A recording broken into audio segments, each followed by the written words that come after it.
The sixth game. My name is Michael Jordan Lukomwa with Elizabeth Nakakoni, who will be on your screen in just a few seconds. We warmly welcome you to News Tonight.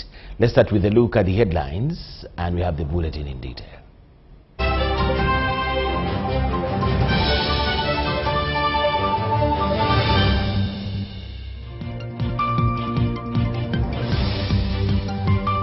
Section of the $500 billion US economy. Cabinet ministers implored to avoid budget indiscipline which affects output levels. Former hostages who were held captive by Palestinian hijackers under the regime of Idi Amin revisit Entebbe, while Kampala City emerges champion of the 2026 FIFA Beach Soccer League.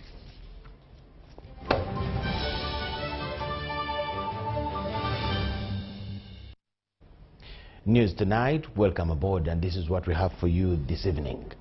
President Yoweri Kaguta Museveni has challenged recently appointed ministers to join his quest in economically transforming Uganda.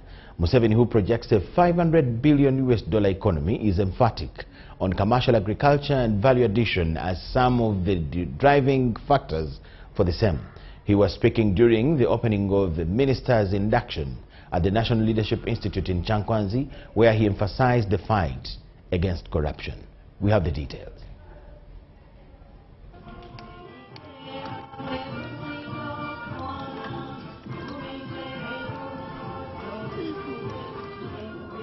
The gospel of wealth creation has once again been brought to National Leadership Institute in Chankwanzi.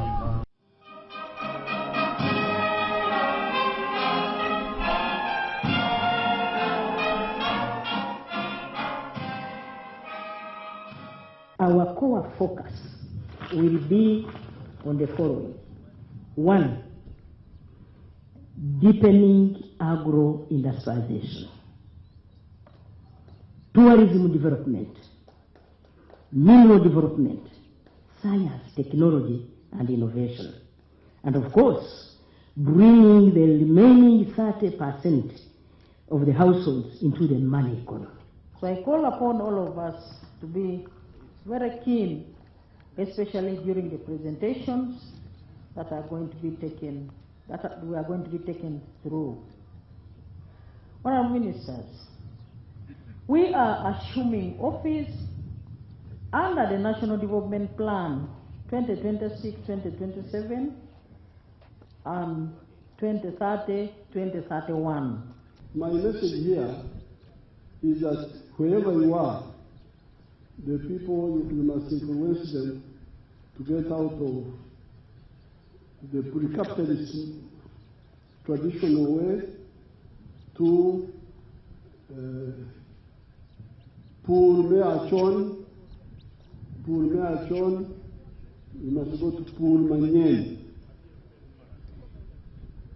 In Luo, pour machon is the old way of working. You must go to Turmanyen, the new form. In the whole country, that's what I want us to see. President Yoweri Museveni was here to officially open the induction of recently appointed ministers. If we could change those Banyankole who are very difficult people, could change these people with Sozi who are so resigned, why can't we change everybody? There are people who are very hardworking. Like the Bagisu, they are hard-working people, but they have no leaders to guide them. So it's been the problem. He wants the new cabinet to aid his quest for Uganda's socio-economic transformation. Northern Uganda people are very hard-working. The British were misdirecting them. You grow tobacco, you grow cotton. In 1960s, when I went to the north, they were growing a lot of tobacco. But they're getting very little. West Nile, you find somebody who grows tobacco gets 800,000 shillings an acre. But now, with proper enterprise selection, like coffee, like fruits, the ministers are answering in affirmative. To get cohesion in a government program towards transformation of our country and ensuring that our society evolve into money economy from peasantry. And I've been doing this in Operation Wealth Creation for many years. So we have already established different networks of farmers across the country. And also how to coordinate with other arms of government for a good and smooth working relationship for the entire whole government approach. They see this as an opportunity to acquaint themselves with the workings of government. There might be a Ebola. Like now we are drawing some money, even this week. We are going to deliver government and service delivery to the Ugandans by knowing the constitution, knowing the rules of procedure, knowing the standard operation procedures of government, how government does operates. Part of this training is intended to build a smooth working relationship as you move towards fulfilling every promise that the President made to Ugandans through his manifesto during the general elections. But more importantly, the cabinet as a whole is accountable to the President. As a new minister, you really want to know the thinking of the appointing authority and see how your portfolio contributes to the overall whole of what the executive authority would want. The minister's induction will run for 10 days, ending officially on 23rd of June 2026. Henry Okrut, UBC. Cabinet ministers have been implored to avoid budget indiscipline, which affects output levels in their departments. The Permanent Secretary and Secretary of the Treasury, Ramadan Govi, says that the vice described as budget games involving a chain of selfish technical team and ministers. This follows the opening of the 10-day induction of the cabinet ministers happening in the National Leadership Institute, Chankwanzi. The Permanent Secretary and Secretary to the Treasury, Ramadan Govi, has presented to the cabinet ministers the steps involving the program-based budgeting apparently being implemented by the government since 2022. The national budget goes through a series of planning, consultations and implementation through the government manifesto. There has been concerns of overlapping budgets where some ministries duplicate budget roles. Those who are sitting separately, you could be doing something, you are there with a headache which is not yours. Then you find agriculture building roads because the farmers are not getting their goods. Agriculture concentrates on building roads. Agriculture doesn't have expertise in building roads. The Minister of Finance is also planning to limit supplementary budgets to only contingencies and implored the ministers here at Chankwanzi to always focus on the budget outputs. You know, Uganda is so interesting. Sometimes we say these things, you see, they have happened, we didn't plan, we need a supplementary. There's no need for supplementary on many things. They were already thought out. The make of the law knew that there might be Ebola. Like now we are drawing some money, even this week, to give it to Dr. Diana and Honorable Bariomusi to fight Ebola. We have had situations where MDAs keep coming. I want this budget, I want this supplemental, I want what? It becomes like another budgeting process. And this is what we are trying to eliminate. We are saying, can we stick to the approved budget? If we are to pass any supplementary, it should be for unforeseen items, it should be for unavoidable items.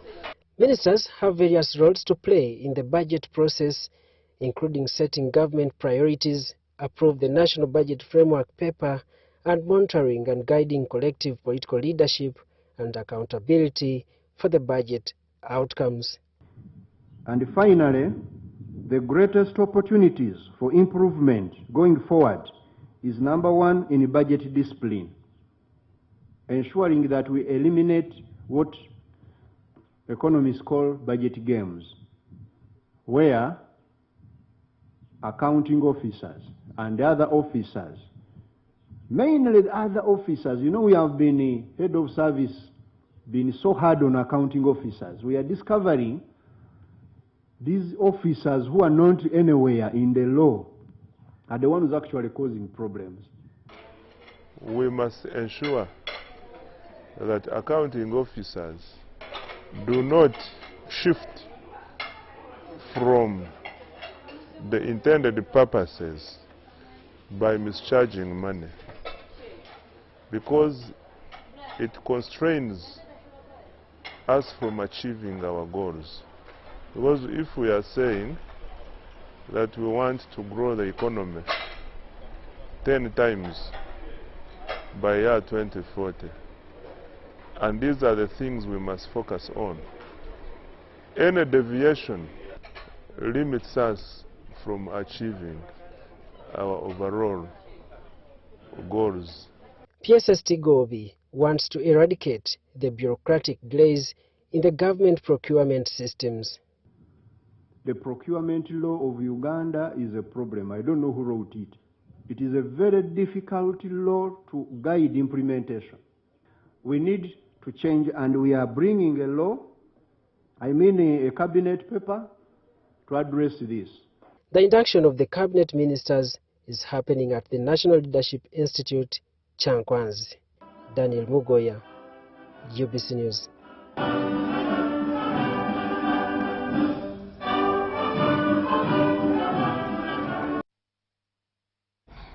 Three Israeli nationals who were rescued from the old terminal of Entebbe International Airport during the historic Israeli Operation Thunderbolt at the old Entebbe Airport have returned to Uganda nearly 5 decades after the dramatic rescue mission.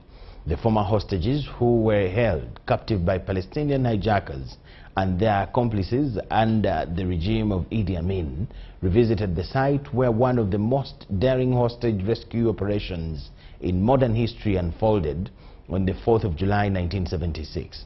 As they recounted the events of that fateful night, emotions overwhelmed them as the eventual rescue resurfaced. The visitors praised Uganda People's Defense Force for the military establishment. Years ago, Entebbe Airport was the scene of one of the world's most daring military rescue operations, as the Israeli commandos rescued more than 100 hostages. The raid lasted just 90 minutes. The Palestinians had hijacked and held the Israeli plane with the crew and the passengers on board. Former President of Uganda, Idi Amin Dada, had allowed the Palestinians to park the plane and the hostages at the old Entebbe Airport. The 90 minutes raid at Entebbe refers to the Entebbe Operation, or Operation Thunderbolt, which later was renamed Operation Jonathan in memory of the battle rescue commander. It was a very, very significant achievement. Of course, some 3 hostages died here, and the overall command of the operation, Colonel Yoni Netanyahu, plus the lady who was in Mulago Hospital. Over 5 decades since the rescue mission, 3 of the former hostages visited Uganda to pray and honor the late Shea Gross, Zippy Gonen Cohen, and Benny Davidson, who were aged 6, 8 and 13 years respectively at the time, visited the preserved hall of the rescue mission. Their visit serves as a poignant reminder of a historic event. Hard to explain, you know, when you go back after 50 years and I just see myself again as 8 years old. I go back to be a child again, and the most important thing for me to come here was just to say goodbye to my father. That was the purpose of the whole trip for me. The bullet marks still embedded in the walls of the preserved hall at the old airport terminal stands as a silent reminder of the fierce gun battle that unfolded nearly 54 years ago. It threw me back 50 years like that. In a split of a second, even the smell. You know, smell is a very, very strong memory. much more than taste and much more than other things, even more than the eyes. And the entering this room and looking, at the results of the gunfight that was here, we were not part of the gunfight. We were lying on the floor with shots running all over here, so it immediately threw me back to those long minutes. I don't believe that in our days the army, any army, can do something like this. It was the biggest operation in the world. I don't know if you can do it nowadays, but I do want the young generations to learn about what the Israeli soldiers did. They rescued their life. Zippy Cohen, whose father Paco Cohen was shot at and later died in Kenya. The dramatic rescue came rushing back. For me, it's very difficult because my father was killed right here. So for me, I feel like a child again to say goodbye to my father, because I saw him the last time it was here, and then never again. They could not hold the tyrants of Idi Amin's army men. However, they commended the professionalism and good conduct of the UPDF army. Very, very frankly and very, very openly, we're surrounded by Ugandan soldiers. And I should have been feeling quite terror to being surrounded again by Ugandan soldiers. Okay? I'm not. I feel very, very comfortable. I feel at home. I feel safe. I feel that people want to be with me. So whoever was the Ugandan soldier that did his job back then, 50 years ago, that it's not the same as the Uganda that we face and meet today. The trio lit candles in memory of the lost souls at the old terminal of Entebbe International Airport. The acting director of Defense Public Information, Colonel Chris Magezi, shared about the significance of their return to Uganda. I have a strong historical relation with Israel and the people of Israel. So these three individuals were hostages here in 1976, the Israeli hostage crisis, which culminated in the Operation Entebbe, a counterterrorism operation by Israeli commandos who came here on the 3rd of July 1976 and successfully evacuated their citizens. By far one of the most successful counterterrorism operations in modern military history. The trio depart for Israel tomorrow. I'm Ivan Joko and Mike Bakabulindi for UBC. The Bukinda evictees from Changwali sub-county have appealed to the NRM candidate in Chikube District LC5 West to help and resettle them once he is voted in office. The group of about 2,000 people living in a camp within Kikube Town Council were evicted in 2013 by the Office of the Prime Minister. The residents made the appeal as the NRM flag bearer, Paddy Kisembo, campaigned in Kikube Town Council. Over 2,000 evictees of Bukinda from Chankwali sub-county, including children, women and men, old or young, have all been squeezed to live on this 1 acre of land within Chikube Town Council. The woman MP Chikube district offered the land, although they are living in extreme conditions, poor hygiene, poor health services, no schools for children, and no land for cultivation. Our grandfathers, our fathers were born from there, and even me, I am now 48 years, I was born from that area. When we were evicted, we appealed to the Prime Minister. By then the Prime Minister was Mama Mbabazi. They were evicted in 2013 by Office of the Prime Minister. The evictees have not been resettled despite hundreds of top government officials visiting the people. His Excellency the President wrote the letter on the 3rd of February 2016 2015 that we should be resettled back into our land. We should be compensated. They should sort out individuals who evicted us, but up to date we are still suffering. We are now 4 years here in the town council of Chikube, having left our land, and our land is there intact. While the NRM flag bearer Paddy Kisembo campaigned in Butiaba Cell in Chikube Town Council on Monday, the residents appealed to the candidate to find a lasting solution to the situation. That directive is not yet implemented. I pray that his directive will be implemented. Our president, this government cannot fail to solve this problem. They have solved it elsewhere in the country.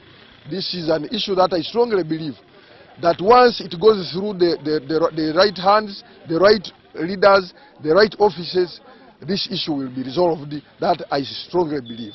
The NRM Director Mobilization Rosemary Nansubuga Seninde pledged to bring the issue of the evictees to the attention of the President. So I want to appeal to the leaders in this area, the people that they have just recently voted for, to also take trouble and fight for the rights of these people, to sort out their problems and challenges, because it is an issue that needs to be presented to His Excellency the President.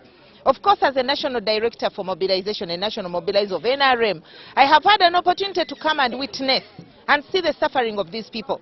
So I have pledged to them that I'm going to add my voice to ensure that we raise this issue to His Excellency the President. Chikube residents will vote for a new LC5 chairperson on Thursday, June 18th. Philip Aguta for UBC News in Chikube.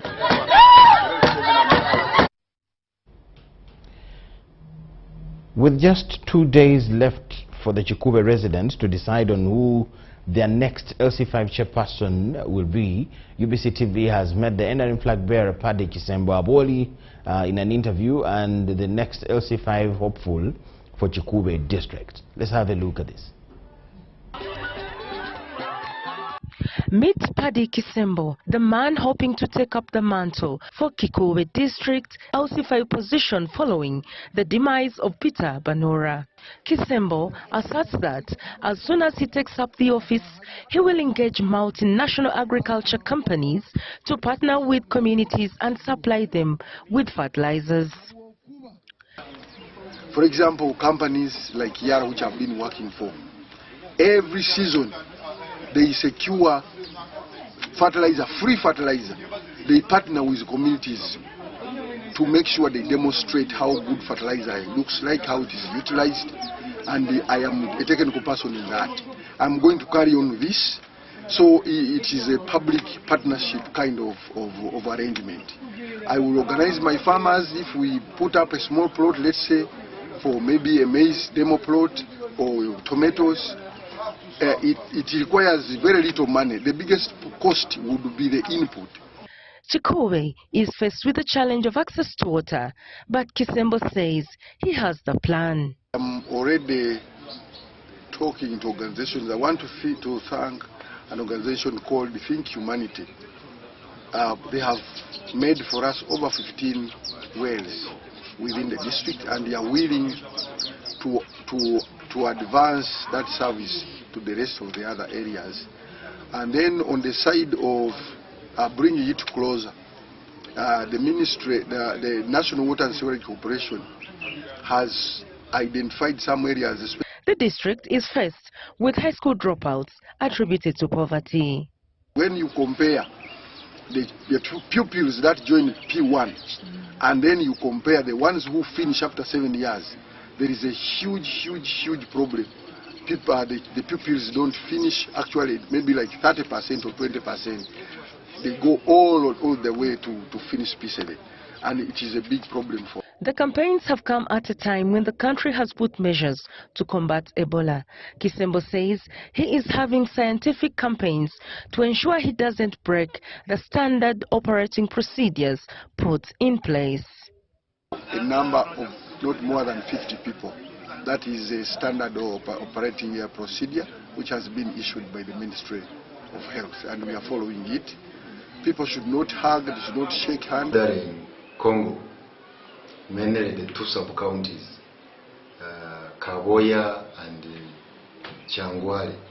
What we have done quickly is to suspend the transportation which has been taking place from Kikube to Congo. Godwin Angaria, Chikube District RDC says security is up to speed ahead of the elections.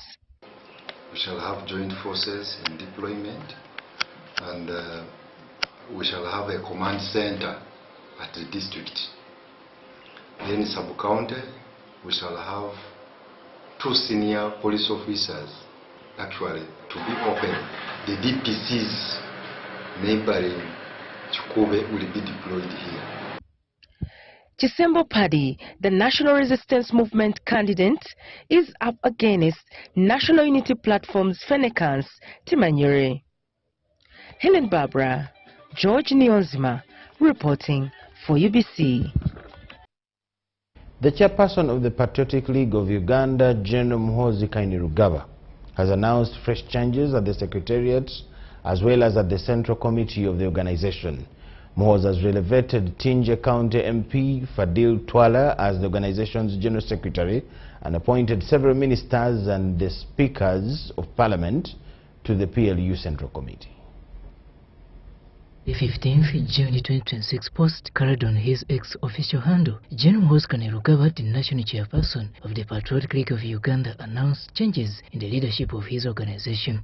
In the new changes, Tingei County Member of Parliament Fadil Twala has been elevated to General Secretary of PLU, replacing Kasambia County Legislator Daudi Kabanda. Muhoozi appreciated the outgoing General Secretary Daudi Kabanda for his 3 years dedicated service. Agriculture Minister Frank Tumwebaze, Defense and Veterans Affairs Minister Kira Kiwanuka, Mr. Hussein Kashiringi, and Media Center Executive Director Alan Kasuje are the new appointed members of the PLU Central Committee. Kiriwa Kiwanuka is additionally appointed Vice Chairman for Uganda, a position which has been formerly held by Frank Agashumba. In the new changes, the Minister of Local Governments, Balamba Rugahara Atenyi, retains his position as Vice Chairperson in charge of Western Region. Michael Nwagira alias Toyota has also been retained as the National Vice Chairperson. Edwin Karugire retained as the Chief Legal Advisor of PLU. Michael Mawanda retained as Director of Mobilization, and Andrew Mwenda has also retained his slots on the PLU Central Committee.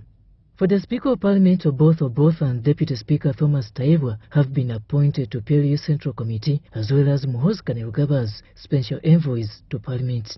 The Minister of Trade, Industry and Cooperatives, Sanjay Tana, has been appointed to the Central Committee of PLU as representative of the Business Committee, whereas Kwame Ruyondo is appointed to the PLU Central Committee as a representative for the NRA Historicals. Muhoozi has instructed the PLU National Vice Chairperson Michael Nwagira alias Toyota to oversee the General Secretary's handover with immediate effects, and also employed all Cabinet Ministers and Members of Parliament affiliated to the PLU to grace the occasion. In a post on his ex-official account, Toyota has booked Wednesday 17th June 2026 as the date for the General Secretary's handover. According to General Muhoozi Kainerugaba, the task ahead for PLU is to achieve the President's target of $500 billion GDP by 2031, and he commits to supervise all government departments to achieve this goal.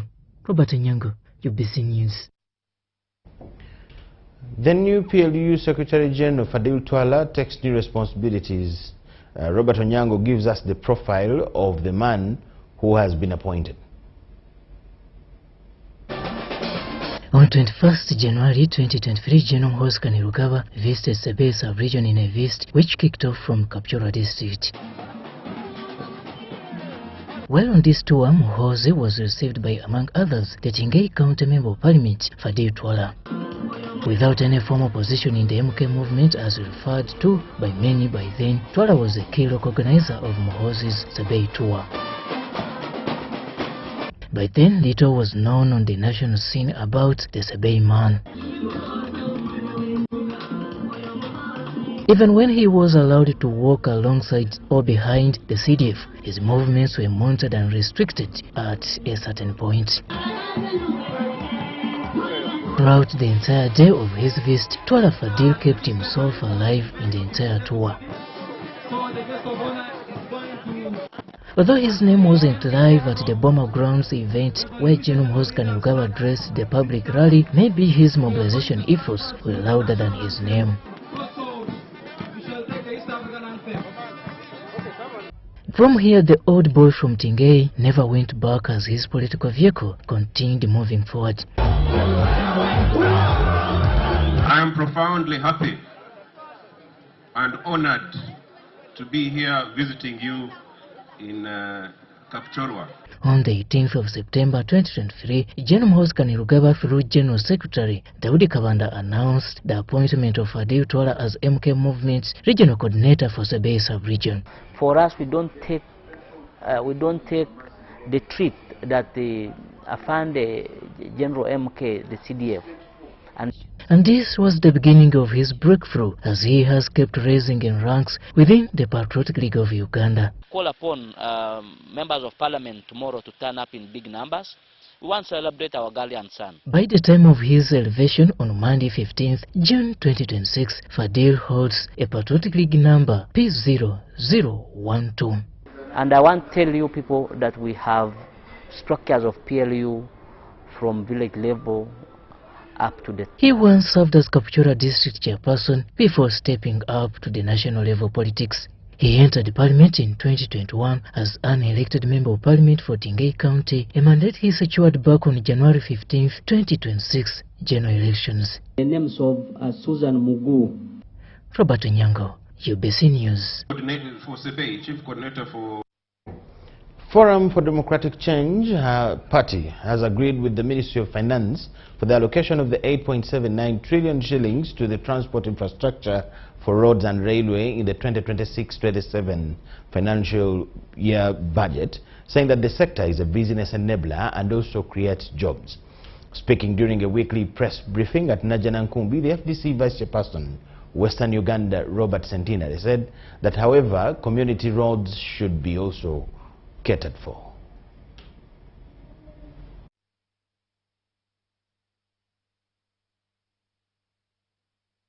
Infrastructure takes 8.79 trillion, and that includes roads and railway. We can agree with this one because it is an enabling, it's a business enabler, and it creates jobs. But we emphasize that community access roads should be given a priority because they are the ones that enable farmers and business people to bring their goods, their commodities to access the market. Without the classified expenditures that almost come every quarter to Parliament, they also bring supplementary budgets almost on a quarterly basis. So in essence, the 10 trillion is actually far and above in real terms. Spending all this hefty amount of money on a non-critical sector, non-critical growth sector of the economy is doing a disservice to Ugandans. Uganda is not at war with any foreign nation, nor has once again turned the pockets of ordinary people to fund its ambitions. The following tax measures were passed in this budget.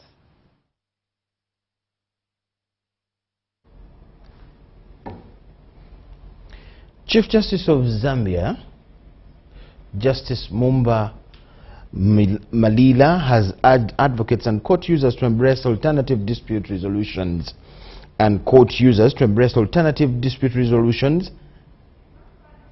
mechanisms and as an effective way of resolving disputes instead of relying solely on the adversarial court processes. Justice Mumba said that ADR reduces case backlog in courts and lowers the costs incurred by litigants seeking legal redress. This was during a handover ceremony at the Judiciary Headquarters in Kampala as the new chairperson of the Africa Chief Justices Alternative Dispute Resolution Forum. Justice Mumba takes over from Emeritus Chief Justice of Uganda, Justice Alphonse Owiny-Dollo.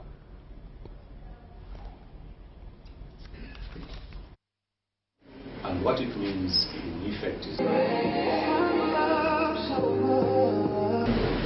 with the coming on board of the ADR Forum for Chief Justices, we all of a sudden, because of the involvement of our partners, Pepperdine University, who are very keen on ADR in criminal matters, and also because of the example that Uganda has offered, because I think Uganda has been doing plea bargaining as a form of ADR in criminal matters for some time now. Instead of keeping someone behind bars for stealing a chicken, you would rather that individual sits down with the victim and replaces the chicken, or perhaps even gives him 2 chickens. What benefit will it be for the victim to allow an individual who has stolen? If only 5 or 10% of conflicts, disputes, end up with the court of law, what happens to the 90 or 95? How is it that the societal weight, cobweb, is together? How is it that there is relative stability in the countryside? There is no mayhem, there is no bloodletting. It is because there is a system that takes care of the 90% or 95%. Is, as it were, to permeate that informal system. What they practice in Gulu, what they practice in Ginger, but in on and up, we're really giving direction.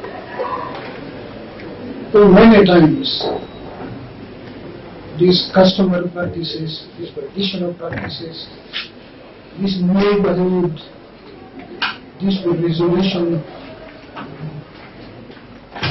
practices trespass the body. Owiny-Dollo there. Thank you so much for watching. Let's take a short break. Please keep it with us.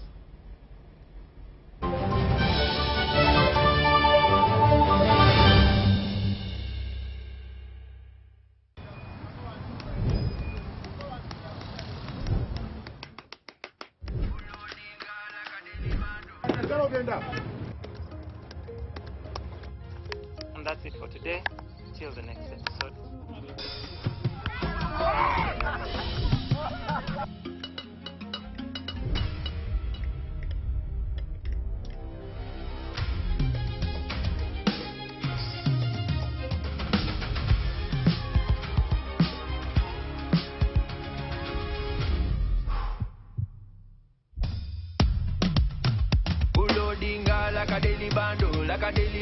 Like a daily bando.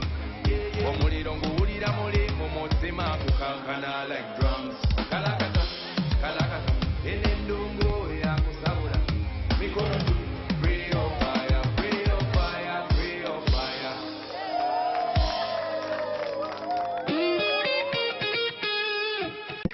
In a fast-moving world, why are we still stuck with paperwork? Signing here, stamping there, moving from office to office. It's exhausting. Now, there's a better way. With UGPass, you can securely prove your identity, sign documents, and access government services anytime, anywhere. No delays, no stress.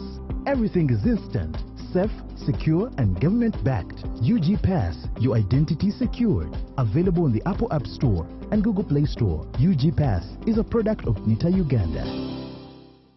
All right, listen up. Colgate is on a mission. It's kind of a big thing. Colgate Herbal uses traditional nature's herbs and combines it with Colgate science for healthy gums and strong teeth. Colgate Charcoal Gentle Clean cleans and polishes teeth for a whiter smile and a naturally fresh and clean mouth. Choose natural. Choose Colgate Charcoal.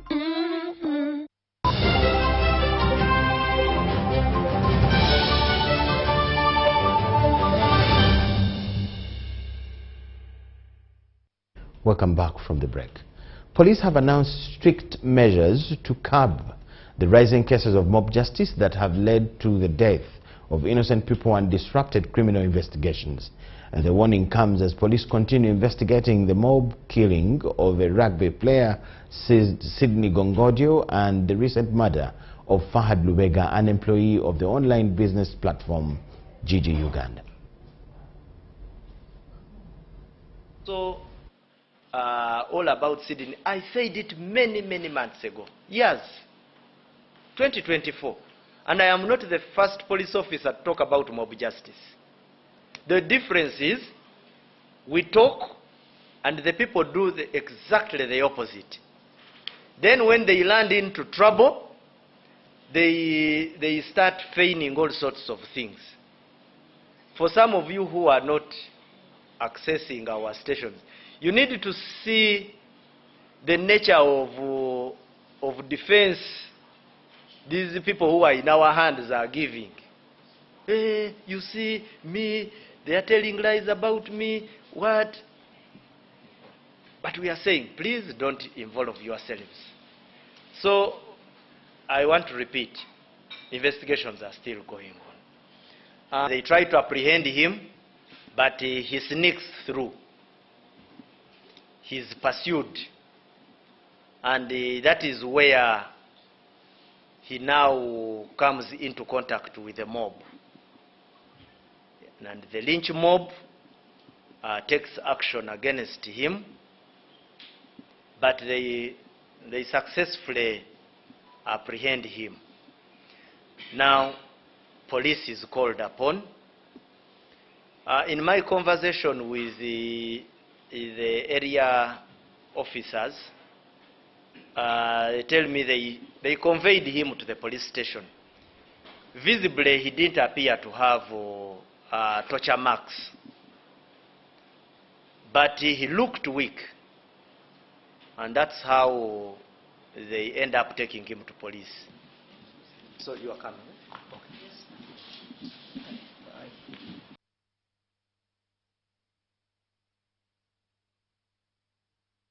Former Kampala Lord Mayor Erias Lukwago has been picked from his residence in Lunguja by unknown men dressed in uniforms similar to the one of the army. Police spokesperson Kituma Rusoke said that the force was not aware and has no information regarding the incident. People at the scene of the incident alleged that the unidentified men jumped over his fence to access the premises.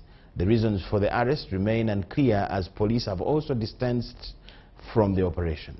Ivan Kahwa has it in detail.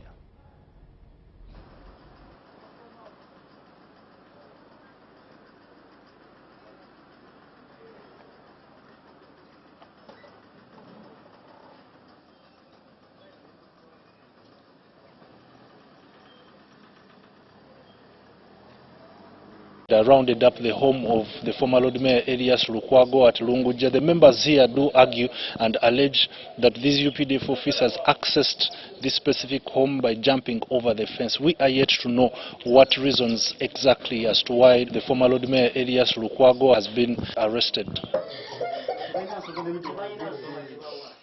Mulisaabera yepima pressure machine zonna bazimulesezza kati tetumanyina mbeera gy'alimu.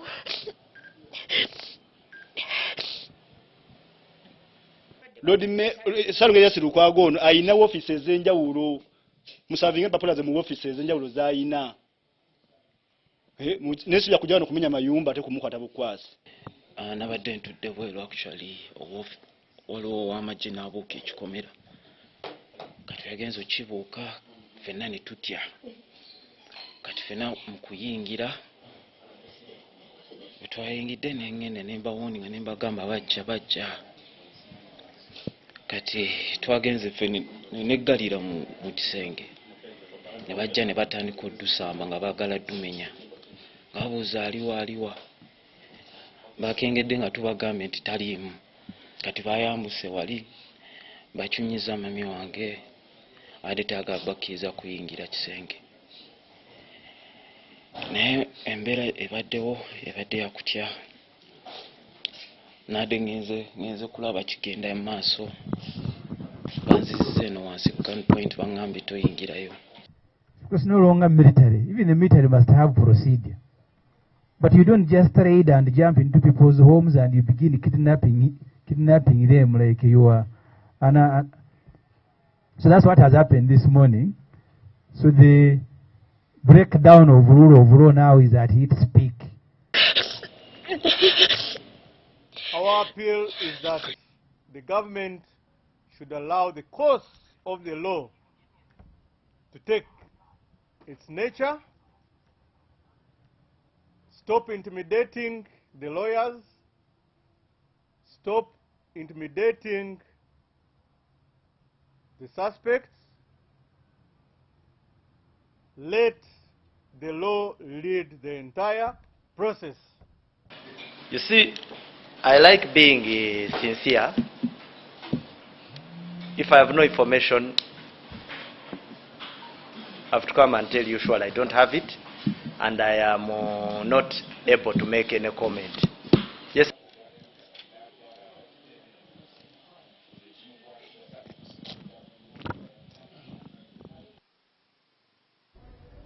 UBC News tonight. The Uganda Law Society has demanded government to produce council alias Lukwago within 24 hours.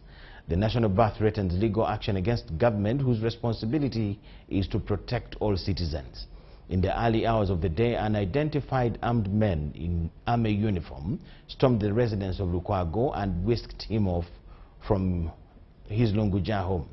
Lukwago is one of the lead advocates on the defense team of retired Colonel Dr. Kizabesi Jandobed Lutale, who are held on treason-related charges.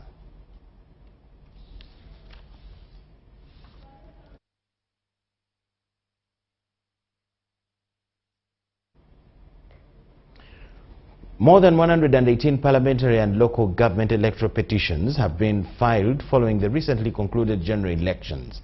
According to the judiciary, preparations are underway to ensure that all petitions are handled and disposed of within the stipulated legal time frame. A gazette of members of parliament and local government leaders elected during the general elections in Kotsak began receiving electoral petitions challenging various election outcomes. Over 100 petitions have been filed in different courts across the country, covering both parliamentary and local government elections. And as a judiciary, we have been preparing when the election cycle started and even prior. The latest, as of last week, we had the training for the justices of the Court of Appeal, because we know that petitions on appeal will go to the Court of Appeal for adjudication. So we have continued to prepare ourselves. We have ascertained now the numbers of files to be able, as a judiciary, to allocate resources. Judiciary spokesperson James Edemi Mawanda says all judicial officers expected to handle electoral petitions have undergone specialized training. We will also be informed that the Honorable Principal Judge has done her part, and the judges from different places, depending on the need, will be sent to different places to handle these matters. The fears that judicial officers are sent to specific places for specific reasons is not there. The only reason is adjudication of these cases. These are judicial officers who have taken judicial oath to administer justice without fear or favor. We have in a separate development, convict murderer Christopher Okero Onyum has lodged an appeal before the Court of Appeal, challenging the death sentence.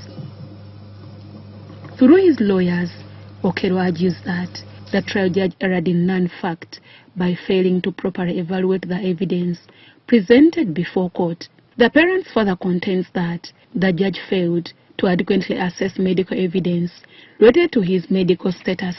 Other grounds of appeal include claims that the sentence imposed was harsh. Basing on these grounds, Christopher Okero Onyum has asked Court of Appeal to quash both the conviction and the sentence. The judiciary has confirmed receipt of the appeal. The Court of First Instance operates on different rules as the Court of Appeal. So the different rules may determine the modus operandi in the trial of the case on appeal. A convict who has a right to appeal. So people who are saying, why should he appeal, he should just be whatever. These are constitutional guarantees which everybody is entitled to. Justice Alisco Muhanji Kawuka sentenced Christopher Okero Onyum to death after finding him guilty of murdering 4 children at Gaba Early Childhood Development Center. Deborah Namamonde, Viola Nansuga, UBC News. Accountants Examinations Board of the Institute of Certified Public Accountants of Uganda has released the May 2026 examination results at Skies Hotel in Naguru. The board says that the students' engagement initiatives play a key role in improving performance. Analysis of the results shows that candidates who took part in the sessions performed better. Other background you have, provided you have a level or a degree, we encourage you to come and join us, and then we develop the profession and our country, because we are supposed to contribute to the 10-fold growth. If we are to grow this economy, we need as many accountants as possible.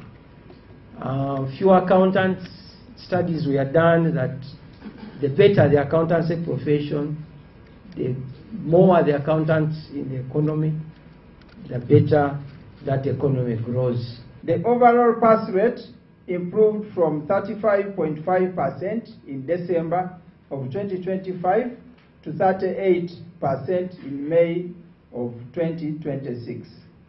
Improvements were mainly registered across levels 2 and 3, reflecting progress in candidate performance.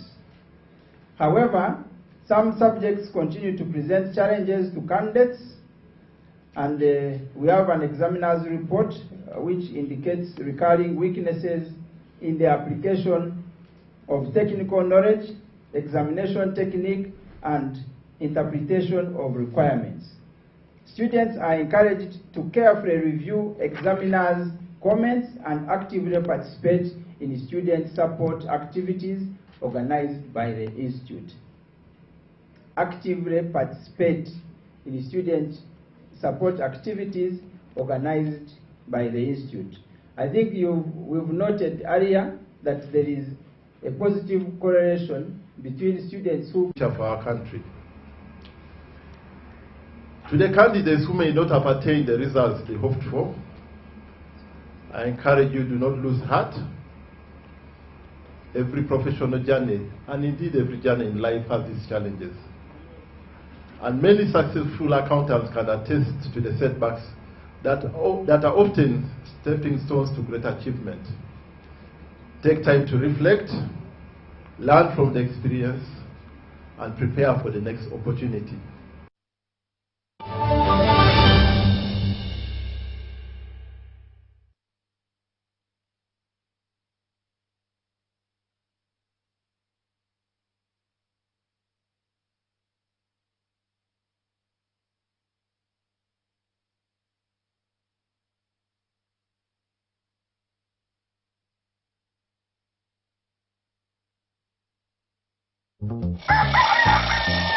MTN voice bundle. Ay. Load. Hey. Hello, Mama. Hey, it is me, your son, Opio. Hey, now, Mama, listen to me. MTN has the offer. Yes, it has the offer. You load from 7 a.m. to 8 a.m. Now, they have free MTN to MTN minutes. And those minutes are there all day. So you load, you'll thank me later. Hey, Mama. Load an MTN voice bundle between 7 a.m. and 8 a.m. and get 3 free MTN to MTN minutes valid all day. Dial *100 *21# and get your free minutes booty daily. Free your fire with free minutes from MTN. Together, our connection is unstoppable. MTN. They share an office. Some Some work in the day, some at night. What they have in common: focus, dedication. That's what makes them champions. They also share something else: the reward of being one. The official beer of the FIFA World Cup 2026. Not for persons under the age of 18. Drink responsibly.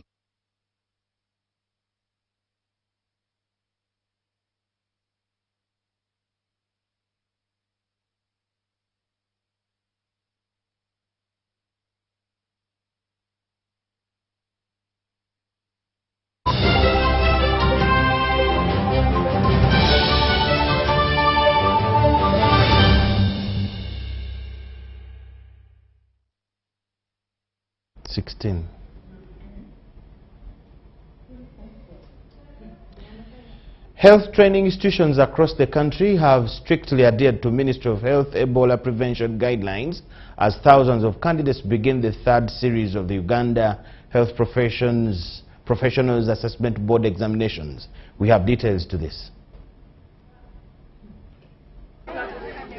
At Mengo School of Nursing and Midwifery, candidates and examination officials have followed the Ebola SOPs issued by the Ministry of Health.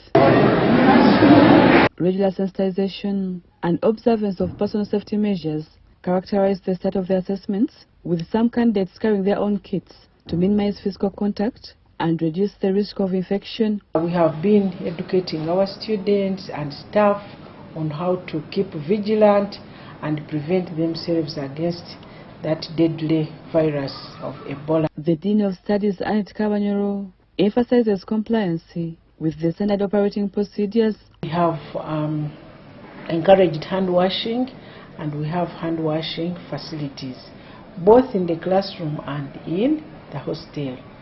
We have been screening students right from the hostels to ensure that we don't have these cases in our school, because we have been really, also anxious and saying, should this happen, then the exams might be postponed. So we've been so vigilant, and the good thing, we have our warden who is a nurse, so she has really worked a lot to ensure that she keeps on screening the students. Similar compliance is at other institutions, including Mulago School of Nursing and Midwifery, Lubaga School of Nursing and Midwifery, and Paramedical Nursing School, Maya. Speaking on the ongoing TVET health trainees assessments, UHAPAB Executive Secretary Hen Mkakarisa Kataratambi says health professionals must lead by example in disease prevention and control. Being health workers, we really know that if there's an outbreak, you follow the SOPs. But that does not prevent UPAB to talk about them. Because now students are many, they are together. But they have been in schools, and God has helped us. Nobody has got an attack yet, which means they have already started practicing the SOPs. Minister of State for Finance, Planning and Economic Development, Henry Musasizi, has urged Ugandans to embrace innovation, technology transfer and skills development as key drivers of improved livelihoods and economic transformation. He was launching the African Agribusiness Incubation Fund in Barada.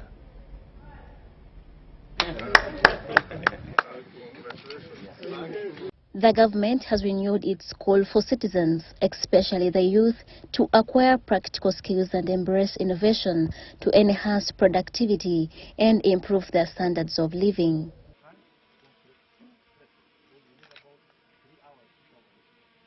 Speaking at the launch of the African Agribusiness Incubation Fund in Barra City, the Minister for Finance, Planning and Economic Development, Henry Musasizi, said innovation and technology transfer are critical for Uganda's socio-economic development.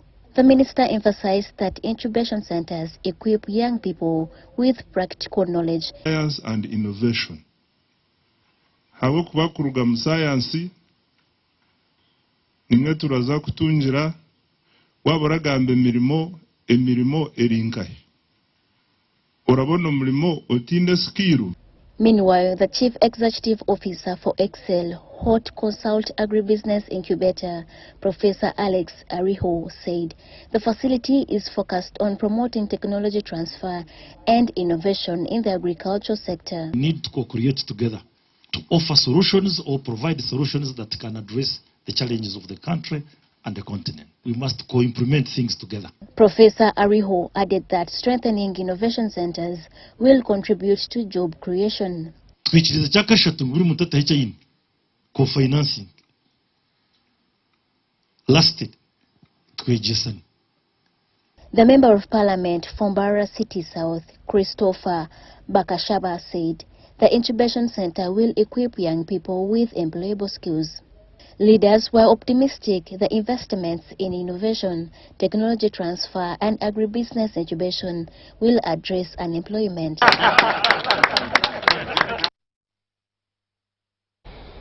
A recent visit of the Buyala Waste Management Facility from the Ministry of ICT and National Guidance and other government officials highlighted a push for digitization to improve efficiency.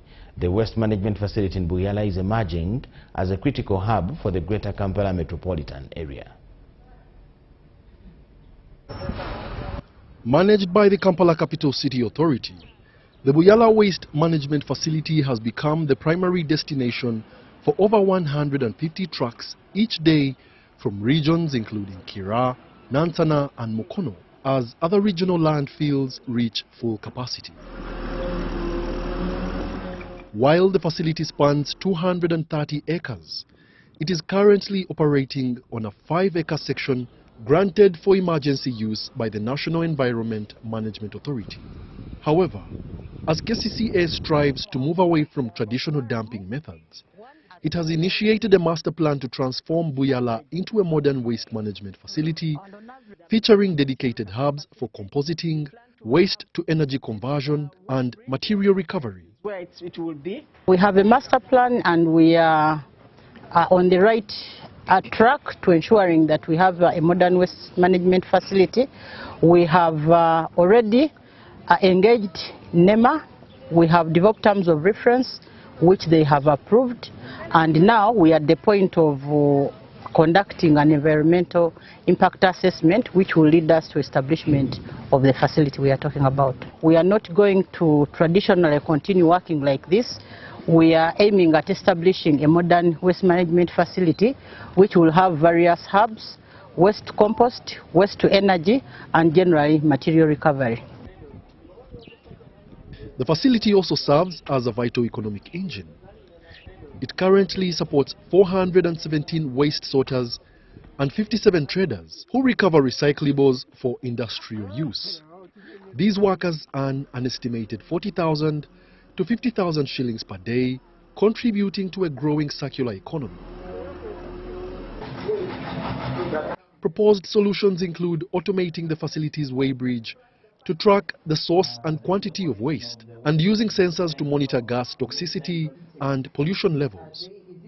Officials emphasize that moving toward a data-driven approach will enhance transparency and help the government plan for future facilities nationwide. We have seen the number of people who are employed here, but getting to even determine probably how much they are earning per day is an estimate. But if we got to know the actuals of how much waste is coming in, how many people are being employed, what other things do they need based on the data that we have collected, that would be very helpful in us determining how many more facilities like this do we need in Uganda, because there is a lot of waste. By leveraging science and innovation, the government aims to transform waste management into a sustainable industry that supports Uganda's goal of reaching middle-income status. Wadulo Arnold Mark for UBC. The government of Japan has given a grant of $594,319, approximately 2.2 billion Uganda shillings, to support agricultural development and improve food security among refugees and host communities in Chaka 2 refugee settlement in western Uganda. project will be implemented by Peace Winds Japan to benefit refugees and members of the host community on improved agricultural production and livelihoods. Chakatu refugee settlement in Ichigegwa district hosts at least 130,000 refugees, majority of whom are from DRC.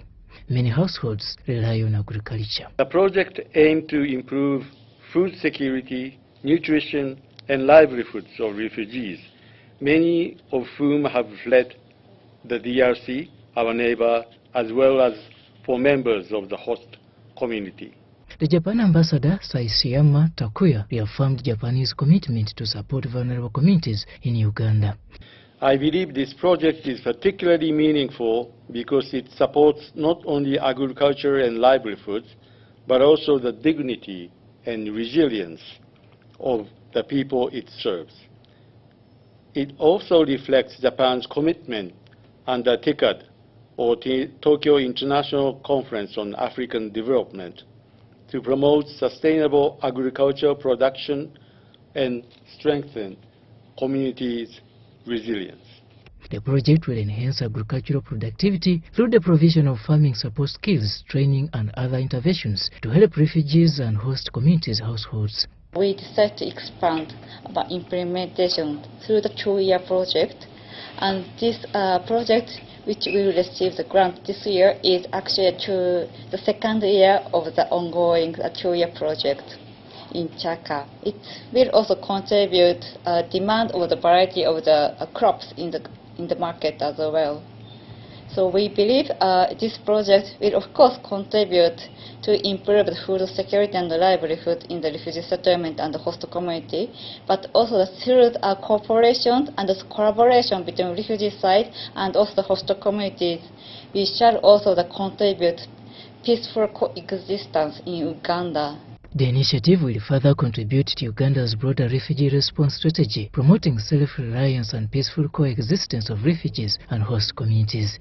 On that note, I would also like to take this opportunity to congratulate Uganda on the formation of its new cabinet. The Embassy of Japan looks forward to working closely with the new government under the new terms of President Museveni. Story compiled by Kenneth Tanaba for UBC News.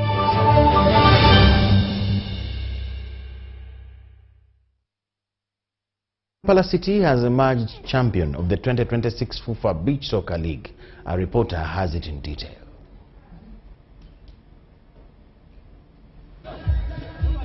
After a season full of enthralling games, the 2026 FUFA Beach Soccer League has climaxed at Bamboo Beach Soccer Gardens, Kasanje.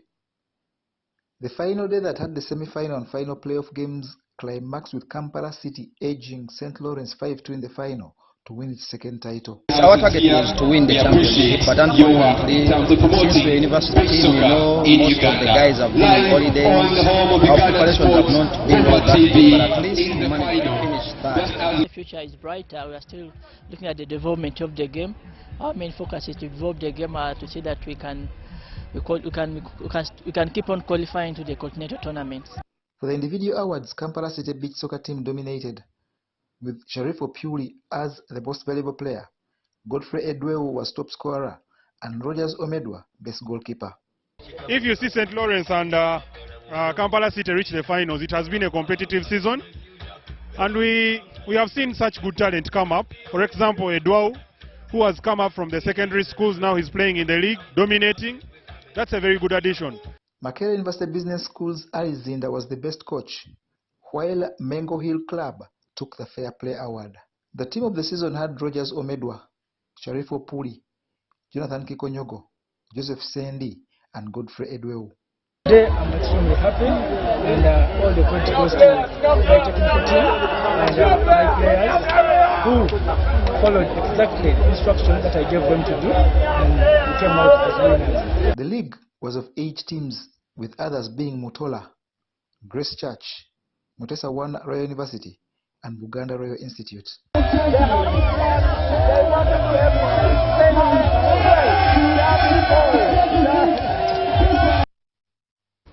That brings us to the end of all we had for you tonight. Thank you so much for watching. My name is Michael Jordan Lukomwa with Elizabeth Nakakon and the whole team. We wish you the best of the night and the week. Bye-bye.